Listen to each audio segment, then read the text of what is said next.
Well, hello to each and every one of you. This is episode 5 of the Bankside Science Podcast. Episode 5 already. How utterly amazing is that, folks? I really hope you've enjoyed listening to them so far. I've really enjoyed doing them, and there's loads of episodes to come as well, like literally loads. One of my favourites that I'm really looking forward to is, what is a fart? What is a fart?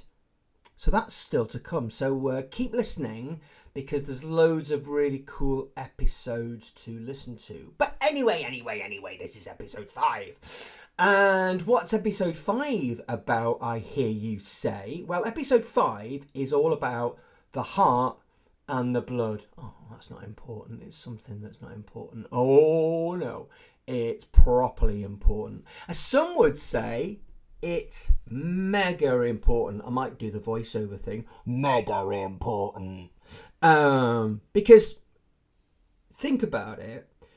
There's this pump in the middle of your chest that's turned on day and night, pumping blood around your body.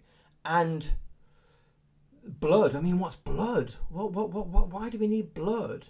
So these are like, it might sound like an easy concept, but these are big things. These are big things. So today's big question, guys, is how do the heart and blood keep you alive? So let's start with something that you can do right now. Put your hand on your chest. I've just done it. Put your hand on your chest and you should be able to feel, unless you're dead, your heart pumping, right? And it should feel like a steady thump under your chest. Now, of course, we all know that's your heart. But of course, what people sometimes don't remember is your heart is just a muscle.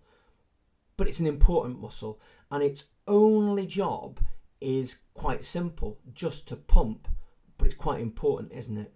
So let's just take that concept. It's just a pump, and it pumps blood around your body, and it never stops. Not even when you're awake, not even when you're asleep, not even for a moment. Because we all know what would happen if it did stop for a moment. And your heart beats, drumroll please, around 100 to 150,000 times a day. Now that's a lot of work, isn't it? So let's think about that. 100 to 150 times a day, depending on what you're doing and if you're exercising and all that kind of thing. That's a colossal amount of work, and it does it 24 hours a day, 365 days a year, all the time. And it never has a holiday, and it never takes a day off, and it never phones in sick. That's a lot of work, isn't it? But of course, what does the heart pump around? Because that's equally important, because without this, you'd be dead too. So let's talk about blood, the red stuff.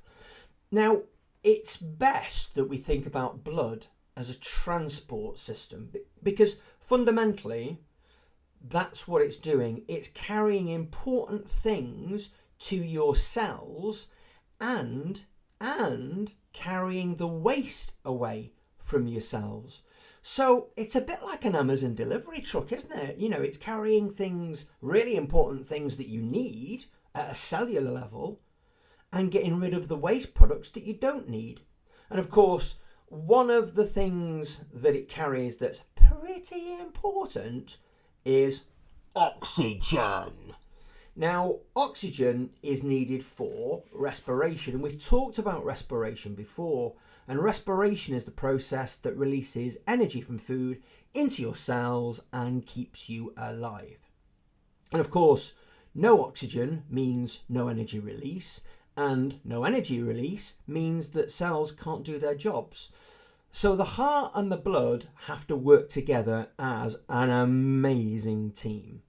The heart pumps the blood carries oxygen and nutrients, and the cells are those fed little beauties that get kept alive by team pump and blood. So let's break blood down a little bit more. So blood has different parts, And in some of the lessons with you, I've talked about the different roles that blood has. Each part has a different job. So red blood cells carry oxygen, and that oxygenated blood is called hemoglobin. So oxygenated blood is called hemoglobin, and that is the stuff that transports the oxygen around your body.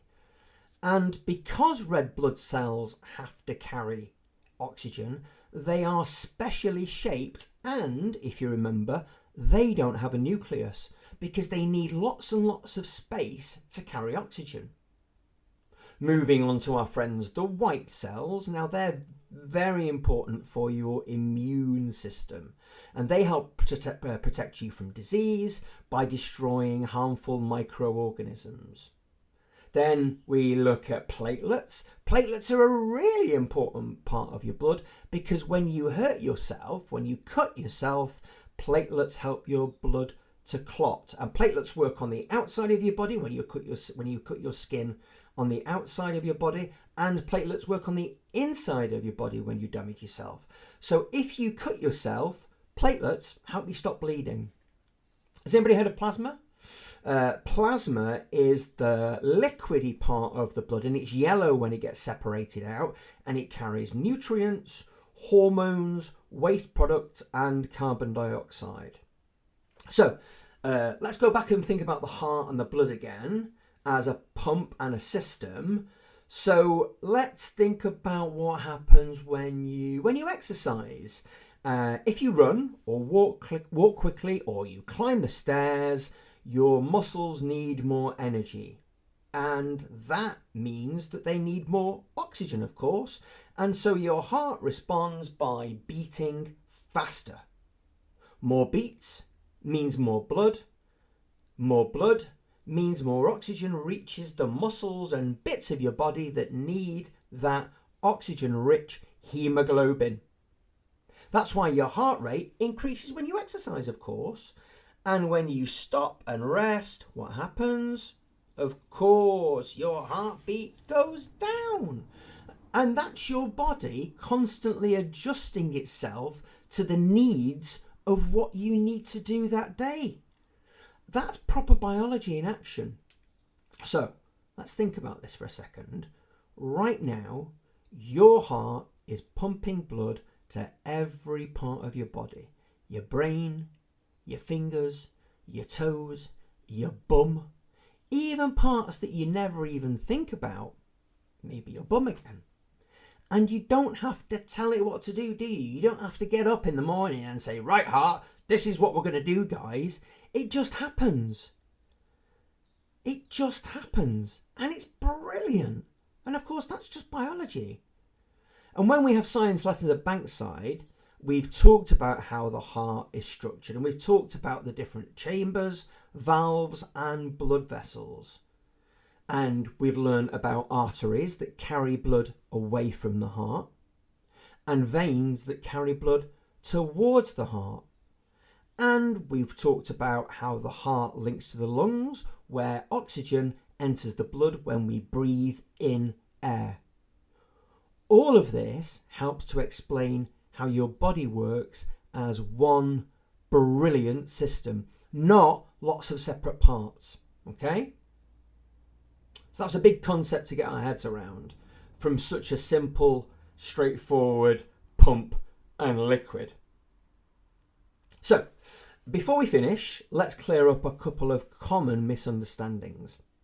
Your heart doesn't clean your blood. I remember somebody saying to me years and years and years ago that that's what the heart is for. And of course it's not. The heart does not clean your blood.